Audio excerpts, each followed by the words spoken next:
నోటి మాటతో సృష్టిని, తన చేతులతో ఈ మనిషిని చేసిన దేవుడు దీనుడై పవలించెను పశువుల పాకలో. నీ చరిత్రను మార్చు దేవుడు తన మహిమనే నీకిచ్చెను.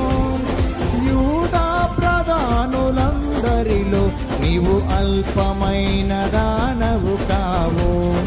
యూదా ప్రధానులందరిలో నీవు అల్పమైన దానవు కావు. స్తుతియు మహిమ ప్రభావము ఎల్లవేళల ప్రభుకే చెందును.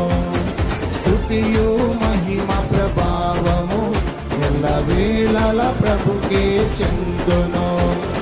రక్షకుని జన్మస్థలమా యూదయ బెత్లెహేము,